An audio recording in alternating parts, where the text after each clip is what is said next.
Okay, here we are. Let's start a fire. Let's look at how to make a nest. It's getting a little cloudy out here. We're supposed to have some rain. So we're going to definitely show you how to make this right now. And you want to always do this before rain. So this is a perfect time for this to take place. I'm going to show you the method for your flint and steel. I'm going to show you the method right now for electricity. Now this could be a 9-volt battery, or it could be your car battery, or it can be a little lawnmower battery like I have now. Okay, watch this. See that spark? Right now, that's your juice. You can start pretty much any fire with that. So I'm going to put the positive over there. I'm going to put the negative right here. And we're going to talk about making the nest first. I'll put this up here too. Okay, so the first thing we want to do is take some of that cottonwood material that I showed you before. And we want to turn around and kind of shred it up and everything, you know, and make it into a nice little nest. I add a few more pieces. If I got this stuff all teared apart, you can do this with grasses too, just like the grasses I have inside. Make your nest. If you don't have the cottonwood, find the driest grasses you can. And as I say, you want to have your nest just like a bird's nest, and you want it to be able to fold together like that. So I could use this just as it is right now to start a fire. And I will. And because the first thing about making a nest is that is your initial aspect of starting a fire. Now to enhance that, and I've talked about things that enhance making a fire, I'm going to take some of this steel wool. Now I'm going to tear a piece off of it. Don't need a piece that big. And I'm going to take the rest of this, roll it up a little bit in a ball, toss it over there. And I'm going to make a little round disc, maybe the size of a silver dollar, if you've ever seen one. And I'm going to put it inside there, just like that. Now I can also take,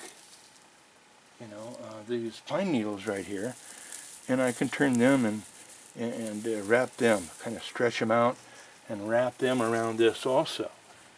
You see what I'm talking about? So you have that larger type of nest, if you have a larger teepee or whatever you're doing. And I sink the nest down inside like this. Now when I start this, I'm going to let it burn so you'll see exactly what it does. And with the extra pieces hanging off, I fold them back in as the fire starts. So that's what I'll do right there. And I can put small sticks around it and everything. But this is what you want to put in your teepee or your fire square or whatever you're building. So I'm just giving you that option right there. And I'm showing you that these pine needles, they'll light very quickly, and they have a sap in them that all coniferous trees have and everything, and you'll be able to turn around and this will burn fairly quick. So I'm going to toss it over here. I'm just going to grab this nest right here. I'm going to pull it together, and it's a looser nest than I normally make, but that's okay. This is something that you have to understand and experience and try yourself. So we're going to start with the flint and steel method, and magnesium and steel, however you wish to say it. And watch us. There it goes.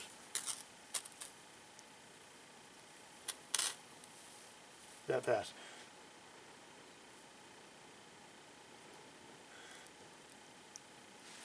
And we have a fire.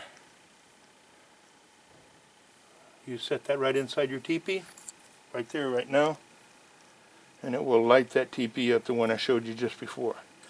And we'll do that at the end. But I just wanted to show you how to make that little nest.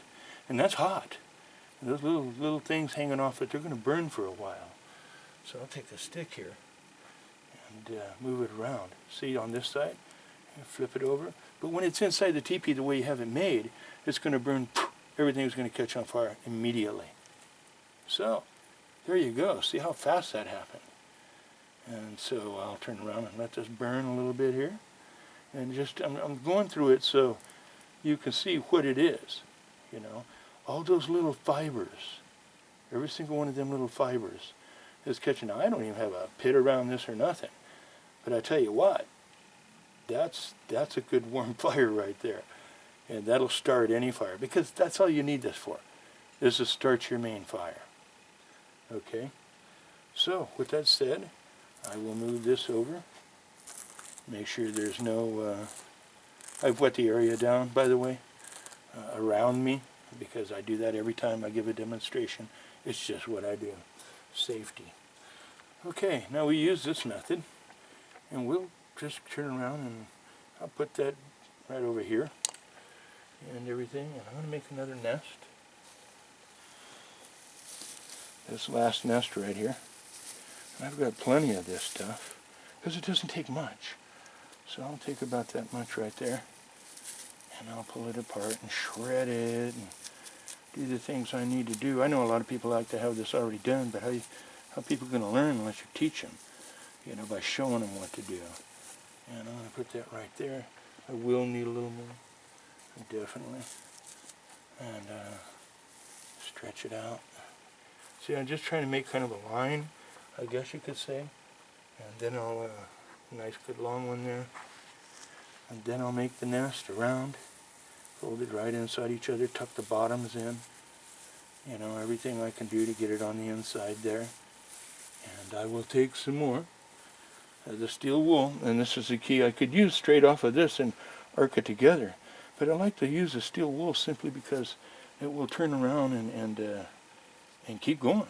You know, it just doesn't arc, and that's the end of it. So here we go. It's another quick way to do this. And I can take this, and as I've showed you before, and I touch, voila.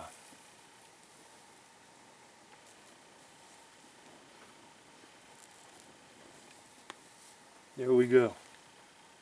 Right there. Move the positive and negative.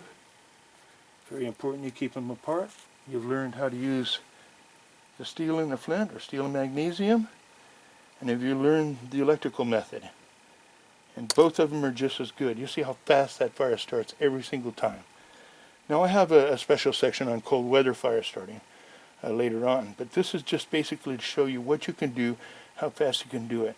You can use lint out of a dryer and put it in a bag too, keep it dry. Cotton balls, different things like this, as well as enhancers to help start fires. There's so many different ways to do it, and we'll talk about them later on in this fire starting part of the video. So there you go. Now you know how to do this, and you know how to do it right. So I think what we need to do now, and I'm going to turn this over a little. You can see the stuff on the underside. And this is all very dry, so it'll smolder. And it'll just keep going. Now watch, I'll blow on it a little bit here. Well, the wind's doing it itself. Started right back up. Pay close attention to that. Okay. And that's the way your tinder and everything is supposed to, your basic fire building elements need to be just like this right here. So you can start that fire quick, fast, and in a hurry. And with that said, tell you what, let's start this little teepee. Move this over here into this little wet area I have. Let's start the teepee fire. And we'll just use the simple flint and steel method, because we can start a fire with any type of match, things of that nature. Okay, so there we go.